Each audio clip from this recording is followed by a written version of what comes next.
चैतन्य जय नित्यानंद जय श्री चैतन्य जय नित्यानंद जय अद्वैत चंद्र जय गौर भक्त वृंद जय अद्वैत चंद्र जय गौर भक्त वृंद जय जय श्री चैतन्य जय नित्यानंद जय श्री चैतन्य जय नित्यानंद जय अद्वैत चंद्र जय गौर भक्त वृंद चंद्र जय गौर भक्त वृंद जय जय श्री चैतन्य जय नित्यानंद जय जय श्री चैतन्य जय नित्यानंद जय अद्वैत चंद्र जय गौर भक्त वृंद अद्वैत चंद्र जय गौर भक्त वृंद हे कृष्ण करुणा सिंधु कृष्ण करुणा सिंधु दीनबंधु जगतपते दीनबंधु जगतपते गोपेश गोपिका कांत गोपेश गोपिकाकांत राधाकांत नमस्तुते राधाकांत नमस्तुते तप्त कांचन गौरांगी कांचन गौरांगी राधे वृंदावनेश्वरी राधे वृंदावनेश्वरी वृषभानुसुते देवी सुते देवी प्रणमामि हरिप्रिये नमामि हरिप्रिये नमो महावदान्याय महावदान्याय कृष्ण प्रेम प्रदायते प्रेम प्रदाय कृष्णाय कृष्ण चैतन्य कृष्णाय कृष्ण चैतन्य नाम्ने गौरद्विषे नमः गौरतिसे नमः वंशाकल्पतरुभ्यश्च वंशकल्पतरुभ्यश्च कृपा सिन्धुभ्य एव च सिन्धुभ्य एव च पतितानां पावनेभ्यो पतितानां पावनेभ्यो वैष्णवेभ्यो नमो नमः वैष्णवेभ्यो नमो नमः जय श्री कृष्ण चैतन्य जय श्री कृष्ण चैतन्य प्रभु नित्यानंद प्रभु नित्यानंद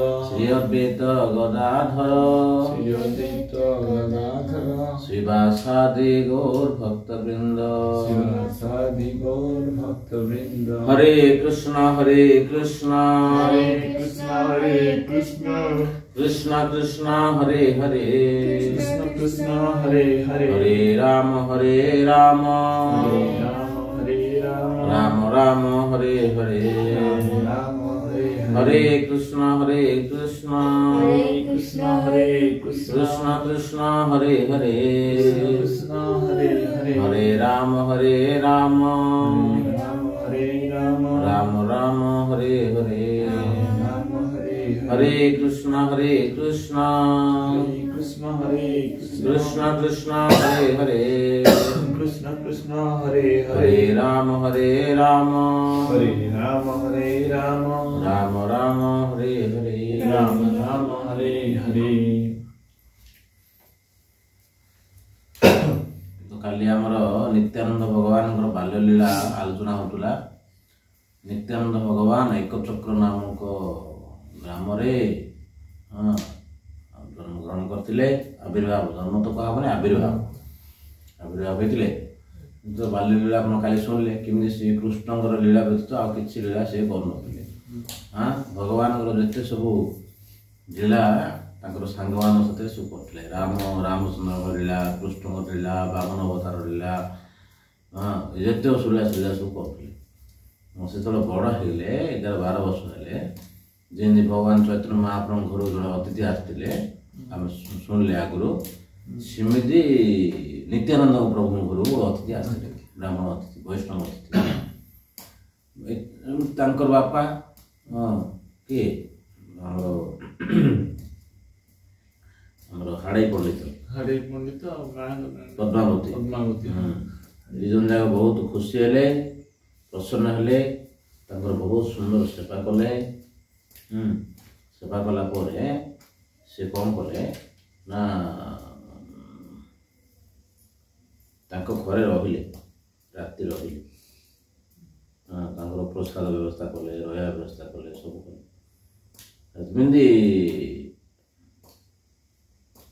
हाड़ा ओझा कहते हाड़ाई पंडित कहते कौन रहिले रहा सी कौन कले ना राति रहिले प्रसाद सेवन कले राति सारा कृष्ण कथा हेले कि नित्यानंद प्रभु बापा आ अतिथि ब्राह्मण वैष्णव बहुत राति सारा चर्चा कर सकाल दिन है ପ୍ରସାଦ ପାଇଲେ ବିଦାୟ କରିବାକୁ ଗଲା ଆସି କହିଲେ ମୋତେ ଦକ୍ଷିଣା ଦିଅ। ମୋ ବାପାକୁ ମାଗିଲେ ନିତ୍ୟାନନ୍ଦ ହେଲେ ନିତ୍ୟାନନ୍ଦ ପ୍ରଭୁ 10 ଭାଇ ନାହାନ୍ତି। ନିତ୍ୟାନନ୍ଦ ପ୍ରଭୁ ସବୁଠୁ ବଡ଼ ଭାଇ, ବହୁତ ସୁନ୍ଦର ଥିଲେ ଦେଖିବାକୁ। ଆଉ ତାଙ୍କର ଆଜି ତ କୃଷ୍ଣଙ୍କର ଲୀଳାରେ ଆସୁଛନ୍ତି ବଳରାମ ଅବତାରରେ ସବୁବେଳେ କୃଷ୍ଣଙ୍କର ଚିନ୍ତା ରହୁଥିଲେ, କୃଷ୍ଣଙ୍କର ଲୀଳା ପ୍ରାୟ ରହୁଥିଲେ, ବହୁତ ବାପା ମାଆଙ୍କୁ ଆନନ୍ଦ ଦେଉଥିଲେ, ବହୁତ ସୁନ୍ଦର ହେଉଥିଲେ। ହେଲେ ଆଙ୍କର ରୂପରେ ସେ ମୁଗ୍ଧ ହେଇଛନ୍ତି। ସେ ଅତିଥି ତାଙ୍କର ରୂପରେ ବର୍ଣ୍ଣରେ ତାଙ୍କର ଚାଲିଚଳନରେ ଦେଖିକି ଜାଣିଲେ ଯେ ଇଏ ସାଧାରଣ ପିଲା ନାହିଁ, ପୁରା ମୁଗ୍ଧ ହେଇଛନ୍ତି। ମୁଗ୍ଧ ହେଇଛି ସିଏ ତାଙ୍କ ବାପାଙ୍କୁ କହିଲେ ମୋତେ ଦକ୍ଷିଣା ଦିଅ। କହିଲେ ତାଙ୍କ ବାପା କହିଲେ ଠିକ୍ ଅଛି, ଆମର ଯାହା ସକ୍ଷମ ଆମେ ଦେବୁ, ମାଗନ୍ତୁ ଆପଣ କ'ଣ ଦକ୍ଷିଣା ମାଗନ୍ତୁ ବୋଲି କହିଲୁ। ସେ କହିଲେ ମାଗିବେ ଯେ ତମେ କିଛି ସଂକୋଚ କରିବନି ତ? ନାଇଁ, ବିନା ସଂକୋଚରେ ଆମେ ଦେବୁ, କାହିଁକି ତମେ ଚିନ୍ତା କରୁଛ, ମାଗ। ଏଇଟା ଷ୍ଟୋରିଟା ଅଛି ନିତ୍ୟାନନ୍ଦ ଲୀଳା ବହିରେ। ଯେମିତି କହିଲେ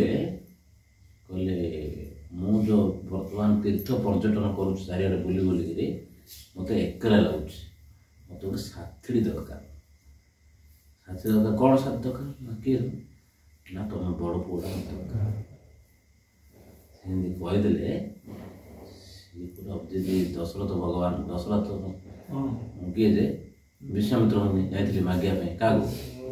ରାମଚନ୍ଦ୍ରକୁ।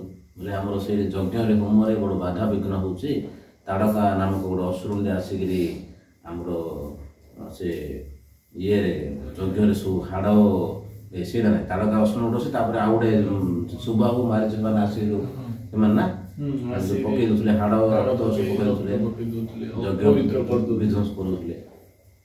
ତ ଆମର ଯଜ୍ଞର ସବୁ ଅସୁବିଧା ହେଉଛି, ଆଉ ଆପଣଙ୍କ ପୁଅ ସେ କହିଲେ ପୁଅ କାହିଁକି ଯିବ, ମୁଁ ପଳେଇବି, ମୁଁ ନିଜେ ଯିବି ତମର ଯଜ୍ଞକୁ ରକ୍ଷା କରିବି। ନାଇଁ, ତମ ଦ୍ୱାରା ସମ୍ଭବ ନାହିଁ, ଆଉ ତମ ପୁଅ କାହା ଦରକାର। ସେ ନାଇଁ କରିପାରୁନାହାନ୍ତି, ହଁ କରିପାରୁନାହାନ୍ତି, ସେ ବଡ଼ ଦ୍ୱନ୍ଦ୍ୱରେ ପଡ଼ୁଛନ୍ତି। ବହୁତ ପ୍ରକାର ତାଙ୍କୁ ମନା କରି ହେଲେ ସିଆଡ଼ୁ କ'ଣ ହେଇଛି, ନାରଦ ମାନେ ଯାଇ କହିଛନ୍ତି କାହାକୁ? କହିକି ସୌମିତ୍ରାକୁ କୌଶଲ୍ୟାକୁ କହିଛନ୍ତି, ଆଗରୁ ଯାଇ କହିଦେଇଛନ୍ତି। କ'ଣ ଜାଣିଛ ନା, ବିଶ୍ୱାମିତ୍ର ଥିଲେ ଯଦି ତମେ ପୁଅକୁ ଛାଡ଼ିବ, ତମ ପୁଅକୁ ଗୋଟେ ଭଲ କନ୍ୟା ମିଳିବ। ତାଙ୍କୁ ଶିଖେଇଛନ୍ତି ଯାଇକି ଆଗରୁ କଥାବାର୍ତ୍ତା ହେଇକିରି, ସେମାନଙ୍କୁ ଜାଣିଛନ୍ତି ଇଏ ରାମଚନ୍ଦ୍ର ବିଶ୍ୱାମିତ୍ର ସାଥିରେ ଯିବେ ଭଲ ସୁନ୍ଦର କନ୍ୟା ଗୋଟେ ମିଳିବାକୁ। ସେମାନେ ଯାଇ କହିଲେ, ସେମାନେ ନାଇଁ କରିବା କଥା କ'ଣ ହଁ କରିଦେଲେ, ହଁ ଛାଡ଼। ଇଏ ଦଶରଥ ପ୍ରାଣ କିଏ? ରାମଚନ୍ଦ୍ର ତାଙ୍କର ପ୍ରାଣ, ଛାଡ଼ିବାକୁ ଇଚ୍ଛା ନାହିଁ ନାହିଁ ନାହିଁ ନାହିଁ ନାହିଁ ହେଇ ଲାଷ୍ଟକୁ ବଶିଷ୍ଠକୁ ପଚାରିଲେ କ'ଣ କରିବି, ମୁଁ ତ ଛାଡ଼ିବାକୁ ଇଚ୍ଛା ନାହିଁ, ଆସିଛନ୍ତି ବିଶ୍ୱାମିତ୍ର କ'ଣ କରିବି? ନାଇଁ ନାଇଁ ଛାଡ଼ନ୍ତୁ, ତାଙ୍କର କଲ୍ୟାଣ ହବ, ଛାଡ଼ନ୍ତୁ। ଏଇଟା କଥା କାହିଁ କହିଲି ନା, ନିତ୍ୟାନନ୍ଦଙ୍କ ଚରିତ୍ର ସେମିତି ଜାଗା ହେଇଛି। ଯେମିତି ଦଶରଥଙ୍କ ଅବସ୍ଥା ହେଇଥିଲା, ଏବେ ହାଡ଼େଇ ସାଙ୍ଗର ସେ ଅବସ୍ଥା ହେଇଛି। ସିଏ ମଧ୍ୟ ତାଙ୍କର ମାନେ କହୁନାହାନ୍ତି ପ୍ରାଣଟା ଯେମିତି ମାଗିଦେଲେ, ବଡ଼ ପୁଅଟା ମାନେ ବଡ଼ ତାପରେ ଭଗବାନ ତାଙ୍କର ଲୀଳା ଖେଳାରେ ମାନେ ପୁରା ବୁଡ଼ି ଥିଲେ। ସେ ସବୁ ଲୀଳା ଖେଳା ଦେଖି ସେ ମାନେ ଭଗବାନ ଛାଡ଼ି କାହାକୁ ଇଚ୍ଛା, ସାଧାରଣ ପିଲା ଆମକୁ ଛାଡ଼ି ରହିବା ବଡ଼ କଷ୍ଟ ହେଉଛି। ଆଉ ଭଗବାନ ଯାହା ଘରେ ପିଲା ହେଇଥିବେ, ଏତେ ଦିନ ଛୋଟ ପିଲାଠୁ ତାଙ୍କୁ ଲୀଳା ଖେଳା, ତାଙ୍କର ହସ ଖୁସି, ତାଙ୍କର ଲୀଳା କୃଷ୍ଣ, ଆଉ ଅନ୍ୟ ଦୁଷ୍ଟ ପିଲା ବି ନାହିଁ, ହସ ଖୁସି ତାଙ୍କର ସବୁବେଳେ କୃଷ୍ଣ ଲୀଳା, କୃଷ୍ଣଙ୍କର ସବୁ ବିଭିନ୍ନ ପ୍ରକାର ଡ୍ରାମା ନାଟକ କାଲି ଶୁଣୁଥିଲେ ଗୁଡ଼ା, ସବୁ ଯାକ ଶୁଣି ଦେଖି ସେମାନେ ପୁରା ମାନେ ଏତେ ଆସକ୍ତ ହେଇଛନ୍ତି ପ୍ରଭୁଙ୍କ ପ୍ରତି, ନିତ୍ୟାନନ୍ଦଙ୍କ ପ୍ରତି। ଯେମିତି କହିଲେ ତାଙ୍କ ପ୍ରାଣଟା ଛାଡ଼ିଦେବି, ହେଲେ ଆଉ କିଛି କହିପାରୁନି। ତାଙ୍କ ସ୍ତ୍ରୀ ଯାଇ ପଚାରିଲେ ପଦ୍ମାବତୀ କ'ଣ କରିବେ, ଏମିତି ଅବସ୍ଥା ହେଇଛି। ସେ ତ ପତିବ୍ରତା, ସ୍ତ୍ରୀ ପତିବ୍ରତା ନା, ସେ କହିଲେ ଆପଣଙ୍କର ଯଦି ସେମିତି ଅଛି ବୋଲି ମୁଁ ଆଉ କ'ଣ କହିପାରିବି, ଆପଣ ଡିସାଇଡ୍ କରନ୍ତୁ।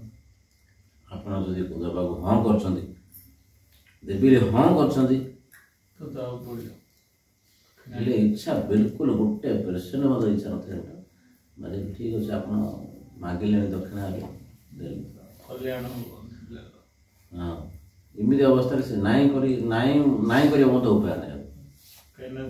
ବ୍ରାହ୍ମଣ ବୈଷ୍ଣବ ଅତିଥି ସନ୍ନ୍ୟାସୀ ସେ ପରିବ୍ରାଜକ ମାନେ ଚାରିଆଡେ ବୁଲିଆ ଲୋକ ସେ ହଁ ତାଙ୍କୁ ଧରିକିରି କହିଲେ ବାଧ୍ୟ ହେଇଦେଲେ। ତାପରେ ଦେଇଦେଲେ ସିନା କେତେ ଲେଖା ହେଇଛି କେତେ ମାସ ନା 2 ମାସ ପର୍ଯ୍ୟନ୍ତ ଖାଇବା ପିଇବା ସବୁ ଛାଡ଼ି କାନ୍ଦି ଖାଲି କାନ୍ଦି ମାସ 2 ମାସ ମୂର୍ଚ୍ଛା ତ ହେଇଗଲେ। ତାଙ୍କେ ଯେମିତି ପଳେଇଲେ 2 ଜଣ ଯାକ ବାପା ମା ମୂର୍ଚ୍ଛା ହେଇଗଲେ। ପିଲା ଧରି ପଡ଼ିଲା ପରେ ମୂର୍ଚ୍ଛା ହେଇଗଲେ। କେତେ ଦିନ ତାଙ୍କର ବନ୍ଧୁବାନ୍ଧବ ମାନେ ମୂର୍ଚ୍ଛା ଉଠେଇଲେ। ତାପରେ ତ ଖାଇବା ପିଇବା ଶୋଇବା ସବୁ ଛାଡ଼ି ଖାଲି ତ କାନ୍ଦିଲେ 2 ମାସ ପର୍ଯ୍ୟନ୍ତ ମାସ ନା ପଢ଼ୁଥିଲେ ମାସ 2 ମାସ କାନ୍ଦିଲେ। ନିତ୍ୟାନନ୍ଦ ଝୁରି ଷ୍ଟୋରିଟା ବର୍ଣ୍ଣନା କରାଯାଇଛି। ତ ସେଇଟା ଆମେ ଶୁଣିବା।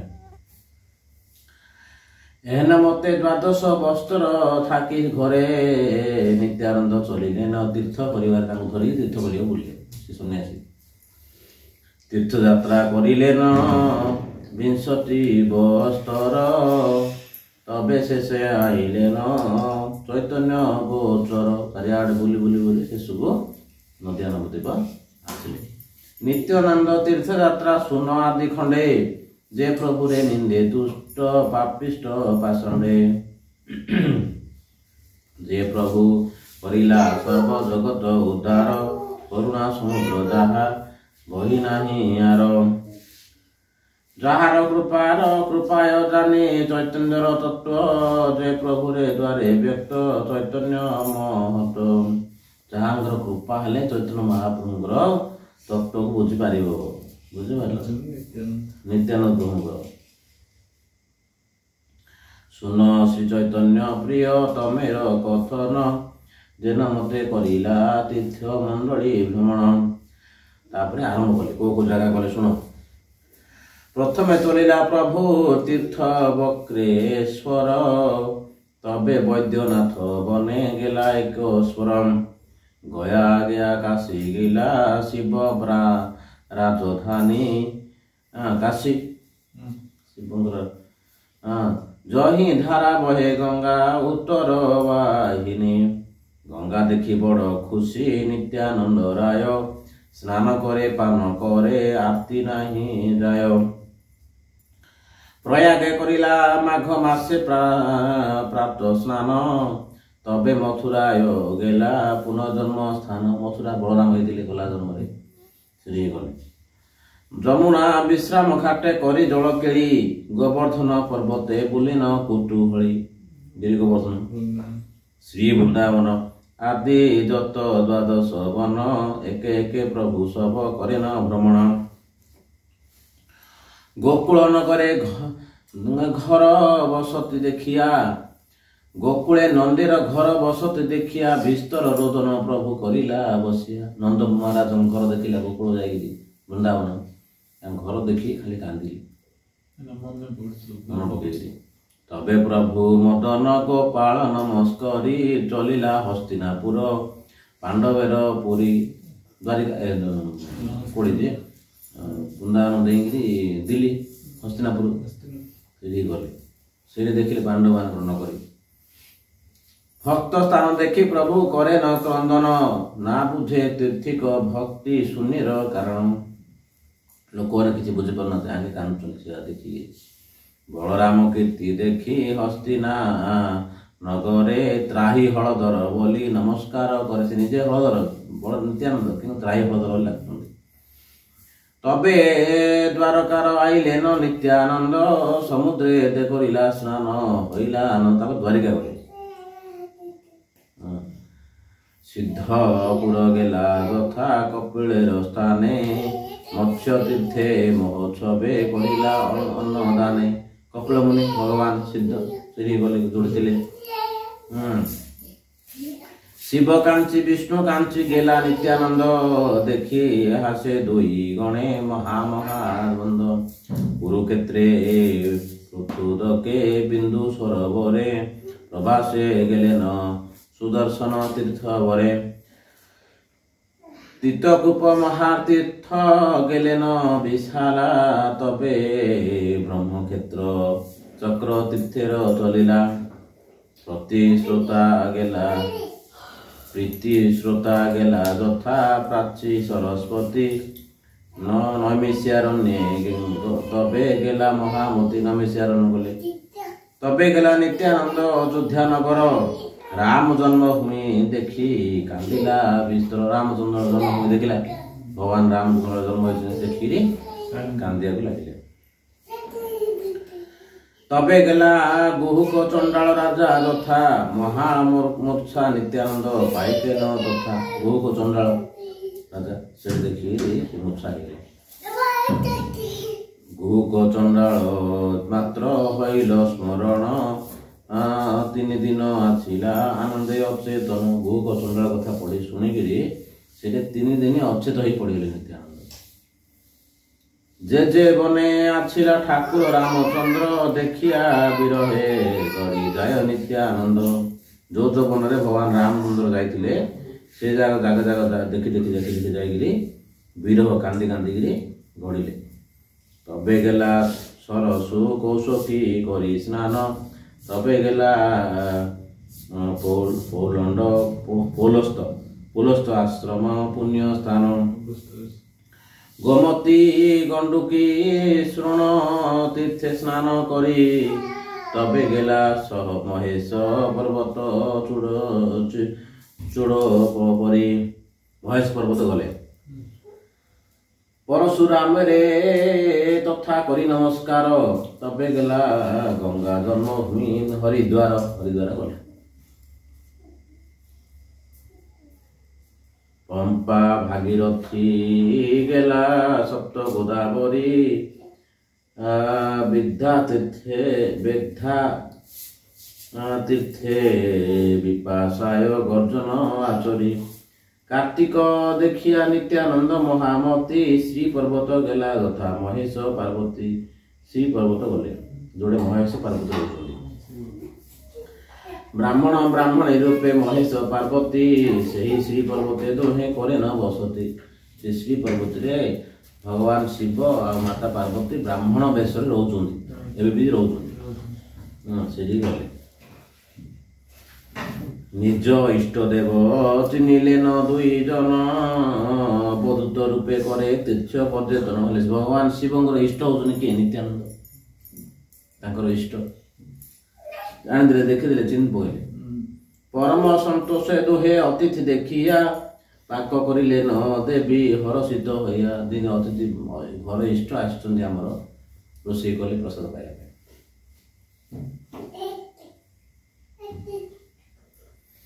परम आदरे भिक्षा दिले न प्रभु रे हासि नित्यानंद दोहे करे नमस्कारे शिव पार्वती जन जाक प्रसाद करदेले नमस्कार कि अंतर कथा हईला कृष्ण से जाने न तबे नित्यानंद प्रभु द्राविड़े गेले न देखिया वैकुंठ नाथ काम कष्ट पुरी कांची गया सरी द्वारा गेले न कावेरी तबे गेला श्री रंगनाथ पुण्य स्थान तबे करिले न हरि क्षेत्र प्रयान झासव पर्वते गेला दक्षिण मथुरा श्रुतमाला ताम्रपणी जमुना उत्तरा मलय पर्वत गेला अगस्त्य आलय अगस्त्य ऋषि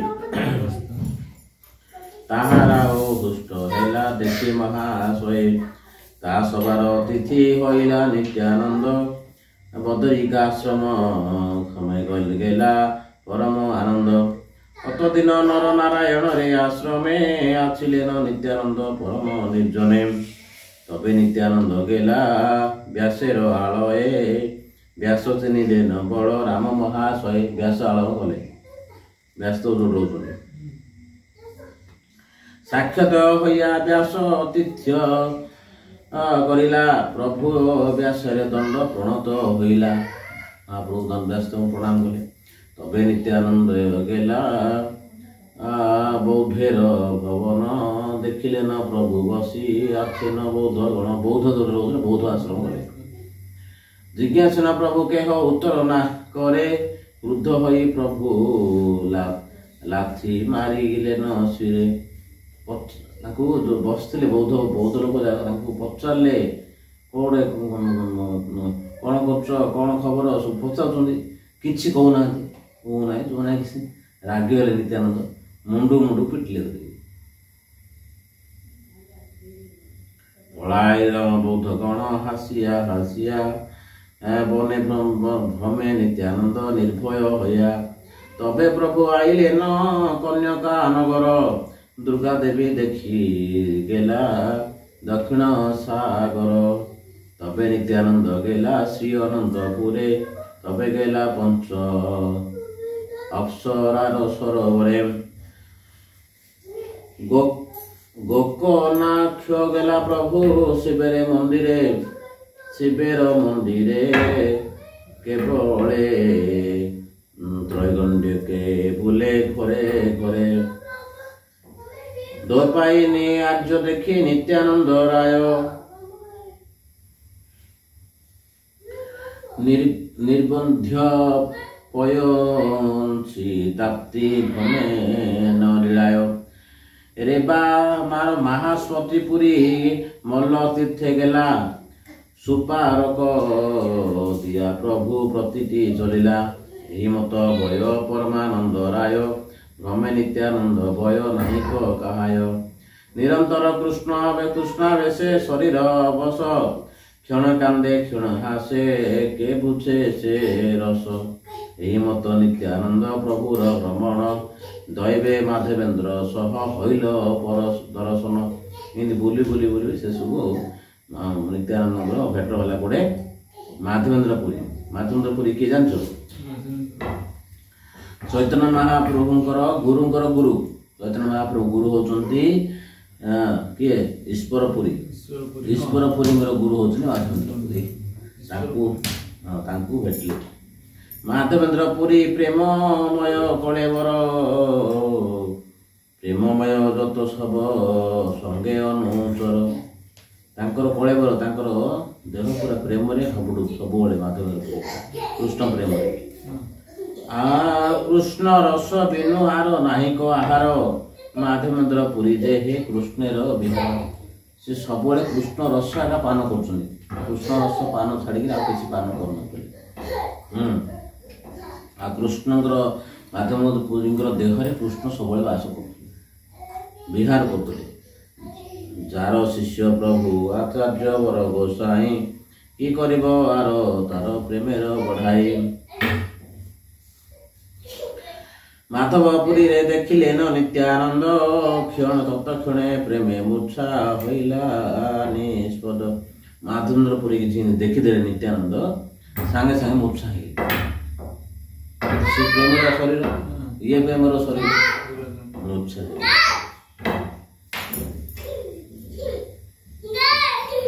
ନିତ୍ୟାନନ୍ଦେ ଦେଖି ମାତ୍ର ଶ୍ରୀ ମାଧବ ପୁରୀ, ପଡ଼ିଲା ମୂର୍ଚ୍ଛିତ ହୋଇ ଆପଣ ପାଶରେ। ହେଲେ ନିତ୍ୟାନନ୍ଦ ମାଧବେନ୍ଦ୍ର ପୁରୀ ଦେଖି ମୂର୍ଚ୍ଛା ହେଇଗଲେ। ଏ ମାଧବେନ୍ଦ୍ର ପୁରୀ ମଧ୍ୟ ନିତ୍ୟାନନ୍ଦ ଦେଖି ମୂର୍ଚ୍ଛା।